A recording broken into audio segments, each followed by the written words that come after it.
Hello, I'm Dr. Harper. This video is on Operations Management, the one-year MBA, 6270, Spring 2021. And this video is in the Exam Study and Review Guide. So let's bring up the guide. Now in this guide, the summary is that the exam will be online, multiple choice, timed, open book, open notes. And so part of the notes will be this guide. And I would highly recommend you'd use this guide and use this to study from the notes, the homework, the lectures, but use this guide as an outline, and that's why it's referred to as a study and review guide. There's no collaboration is allowed. No internet is allowed other than taking the exam. What I mean by internet, you can't go out and get answers to this, get all the answers from material in this course. Each student must take their own exam. This is not a group project. You must take the exam yourself and alone. Exam is only 10 multiple choice questions, 1 point per question, and 60 minutes. So you have more than enough time to answer these. And I would expect if you are prepared, then you should take this exam in much less than 60 minutes. And you can only take the exam one time. And once you take it, you can't take it again. And within that 60 minutes, you have to submit the exam. Or it'll submit it for you. No exam accepted after the end of the course because I post grades, move on to the next appointed round. And the exam is designed for evaluation. You'll see what I mean for that. I design learning, the learning I design in my assignments. In the lecture, in the homework, in the videos, there's where I design the learning part. The exam is designed for evaluation, and hopefully the study guide will illustrate that. The exam information from the syllabus. Online examination designed for evaluation, there that is again, will be given in the course. The exam may be taken only once, must be taken by the end of the course. Exam will be online, open book, open notes, multiple choice, and timed. No collaboration is allowed. Collaboration is cheating and constitute academic dishonesty. If academic dishonesty occurs on an exam, the student will receive a 0 for the exam. Any incident of academic dishonesty may be reported to the Internal Affairs Committee of the Business School at the University of Colorado at Denver for further action. I've been here long enough that this has happened. I have reported it. And the further action could either be suspension or expulsion. Essentially don't do that. That's not why we're here. This is to evaluate what you know, not what you can discover. It's what you already know. Okay, and come in prepared. Exam questions will approximately be distributed among 6 topics, actually 5 topics, and there's 6 topics embedded in this. I probably should say 5 topics. Questions 1 and 2 is forecasting, 3 and 4 is aggregate planning, 5 and 6 is inventory, 7 and 8 is MRP, 9 and 10 is scheduling.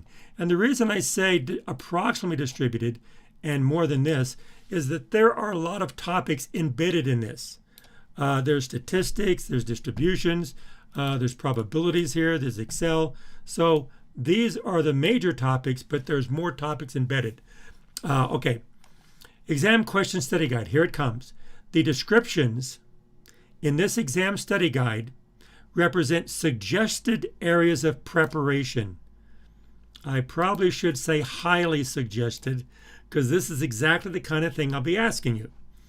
Wording and the values in the actual exam questions and answers can vary from these descriptions, but the exam questions will be based on the material represented in the descriptions. And that's why I highly suggest it, because this is pretty much the area in which I will ask these questions. And in some cases, this is very similar to the questions I'll be asking. The descriptions presented in this exam study guide is merely for instructional purposes and study purposes.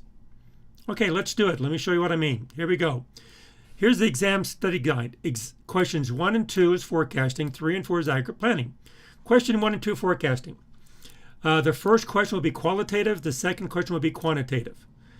And I will say you will be given a scenario of either stationary or non-stationary time series. I'll be giving you components. A combination of random, trend, seasonal, combination 1, 2, 3, some combination. And you'll be asked which forecasting technique should be used. And this is just matching the technique with a stationary, non-stationary, random, trend, and seasonal. Question 2, you will be given a blocked quarterly time series, just like this, and it'll be just in this format. Components to consider from a set of random, trend, or seasonal, I'll tell you what they are, and asked for a forecast for a quarter in year 3. So I'm giving you years 1 and 2 blocked, and then I'm saying, what is the quarterly forecast for quarter 1, 2, 3, 4 of year 3? And so I'll be putting numbers in here. And here I'll be putting these numbers. I'll be putting the average over here. And then this row right here will either be the slope of the between quarter 1 and quarter 2, between the quarters of the years, or it will be the average depending on what the components are. Now the seasonal indexes, sometimes I put them and sometimes I don't, depending on what I give you up here. But given this information, then you must come up with a forecast. So you'll either be taking an average or a slope, or you'll have to do addition or averaging or something. But again, I'll make these numbers very direct and very so you may need a calculator. Just a calculator is all you would need. Average 2 numbers, subtract 2 numbers, whatever. In other words, if there's only 2 numbers here and there's a slope, you just take the difference. That's the slope. Okay. Question 3 and 4, aggregate planning. The first question will be qualitative. The second will be quantitative again. Okay. Question 3, you will be given a relationship between demand variability and the labor or inventory, and ask which aggregate planning strategy should be considered. Level capacity. What I mean by this is saying you want to say the demand variability wants to be contained in the labor. The variability must be contained in the inventory. Or you want inventory independent of the demand variability, or the labor to be independent, or whatever. So that's the kind of relationship I'll be putting in this question. And the answer will either be level capacity or chase demand. So just look at the characteristics and what type of characteristics and relationship is there between the demand variability and the labor and inventory for the different aggregate planning strategies. Now, question 4, quantitative. You will be given a solution table just like this. All the numbers will be filled in. And then I'll say which aggregate planning strategy is indicated. In other words, looking at this, you say, oh, this represents a level capacity or a level capacity with inventory objective. This is a chase demand or a chase demand with inventory objective. Well, the level capacity and chase demand you can tell by the demand in the production plan.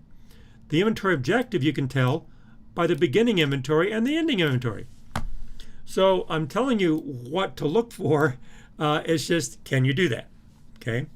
And so that's the kind of thing that's, I say it's quantitative because there's numbers involved, but it's really recognition of what type of aggregate planning strategy and objective there is in that table. Okay, question 5 and 6 is inventory theory, 7 and 8 is MRP. 5 and 6, the first question will be qualitative, quantitative again, recognition. The second question will be qualitative. So you will be given an inventory policy based on stochastic demand, ROPQ. Okay, notice stochastic demand. The ROPQ, the ROP will have statistical safety stock, and the Q will be based on the mean of the stochastic demand. And ask which inventory policy is appropriate for only one change in the inputs. So in the lecture, if you remember, ROP is the demand, is the lead time, is the stock out level. The inputs are the demand, lead time, stock out level, demand variability, lead time again. And so if one of those is changed, only one is changed, then how does that change ROP? The lot size Q is based on the mean and the inventory period. If one of those changes, then what type of inventory policy is it? In other words, what I'm going to be doing here is I'm going to put numbers in here, like 1, 2. And down here, I'll have numbers in here too. But you're looking at the numbers. If one thing is changed, does that mean ROP increases or decreases? Does that mean Q increases or decreases?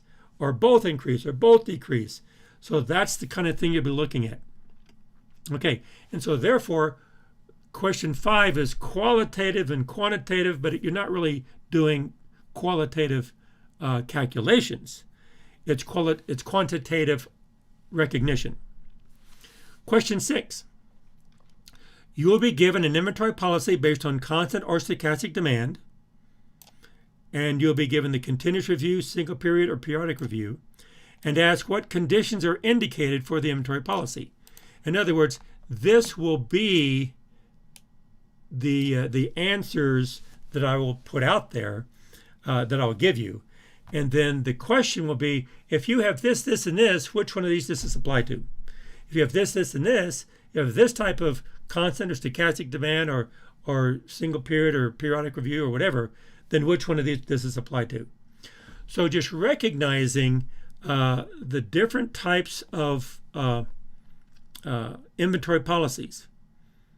When you have a constant demand continuous review, constant demand periodic review, stochastic demand continuous review, stochastic demand periodic review, stochastic demand single period, just recognize what conditions I will give you up here, and then which one of these does this apply to. So that's more qualitative. It's just, again, recognition. That's all description. Okay, 7 and 8 is MRP. The first question will be qualitative, quantitative again. The second will be quantitative. There'll be numbers involved. You will be given a scenario where the output of an MRP is considered and asked to identify the output of an MRP. In other words, I'll say, well, essentially what I'll be saying is you're going to be testing an MRP like I said in the lecture. And then you're putting it in and you're getting output. Well, what output are you actually looking at? And I'll describe the output. And in describing the output, it's either going to be gross requirements, scheduled receipts, projected stock balance, inventory on hand, planned order receipts, or planned order releases. So you have to recognize the description of each one of these. These are the titles. In the question, I'll be giving you a description. Where you're looking at how much inventory they start with, and an inventory, that's inventory on hand. So that's what I'm giving you in the question. You have to match up that description with the actual title down here. That's question 7. That's qualitative. The question 8 is going to be quantitative. And here is where you will be given a completed MRP just like this, except those numbers will have numbers in there. You'll also be given the unit carrying cost, cost per day, okay? And you'll be given the unit ordering cost, cost per order down here, and ask for a total cost. Now that total cost could either be what's the total carrying cost, or what's the total ordering cost, or what's total inventory cost, which is the sum of these two,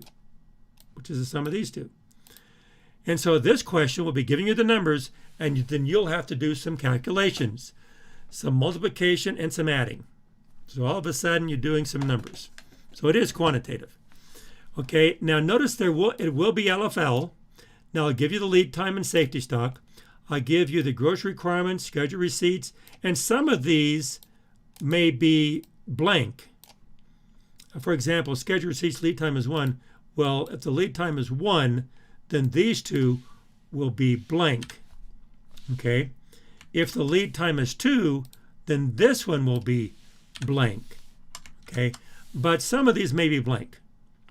Okay? Well, actually, this one will be blank because you can't have a planned order release because you can't have in other words. The point is some of these will be blank. Okay? And the answer down here will be dollars. $10, $20, $30, $40, $100, $200, $5,000, depending on what these unit costs are per, I'll be giving it per day, so 3 times that is going to be for the inventory, for the MRP. Or the unit ordering cost, that's per orders, how many down here. So you have to do some multiplications, adding and multiplying. That's question 8. So come in ready to do that. Now question 9 and 10 is scheduling. The first question will be qualitative, quantitative again, and the second will be quantitative. Okay. Question 9, you will be asked to match the characteristics of a sequencing rule with the sequencing rule for either a single queue, single server queuing system or a single queue, 2 servers in a series queuing system. In other words, what I will say here says, oh, well, the MPT has these characteristics, and I'll put some characteristics. The earliest due date has these characteristics. Minimum start date has these characteristics. Minimum critical ratio, these characteristics. Johnson's rule, these characteristics. Well, only one of them, actually I won't put 5, I'll put 3. Only one of them will be correct. Okay. Likewise up here when I had all 5, I have 6 of these, I'm only going to put 3. Only one of those is correct. I don't think I have more. Well, right here, I have 4 here. This is the only question that I have 4 answers. All the other questions are only 3 answers. So it's not going to be that many things you have to look at. Just look at 3, okay? Because if you can pick it from 3, you can pick it from 5, 10. You know what you're looking for. Okay, question number 10. This is quantitative. You will be given a table of processing times for 3 jobs and asked to identify the schedule using Johnson's rule. Okay, you'll be giving a table just like this. Just like this. X, Y, and Z are the jobs. Work center 1, processing time in days. Work center 2, processing time in days. Due date in days. Okay, and then I'll say use Johnson's rule to come up with a schedule. Now again, I have 6 different answers here. I'll pick 3 of them. 2 are wrong, 1 is right. With Johnson's rule, there's only going to be 1 right answer. You pick the right answer. Which one is right? 2 is wrong, 1 is right. I'll only give you 3. That's what you come in prepared to do. And if you notice, this is exam study and review guide. It's for evaluating where you know how to interpret the question, understand, interpret the answers. You connect the two. It's not just about knowledge. It's about a skill of understanding the question, understanding the answers, and putting them together. And this review guide and study guide will help you with that. So come in and prepare. It's open book, open notes. You can use all the notes within the study guide and also the homework and the lectures, but you can't use anyone else's. You can't use anyone else. Don't use other people's information during the exam. Take the exam yourself. Prepare before and then do it, and then you're done. And when you're done, you don't tell other people the questions, because I've given you the questions. Go to the study guide and study it here yourself. This is not a group project. This is an individual project. So that's all I have, and I hope this helps, and I hope everyone does well. That's why I'm doing this, and this is a video so that you can review it, and then you can come in prepared for the exam. So between now and the next time I see you, I want to urge everyone, be safe, stay healthy so you can keep learning, and take care.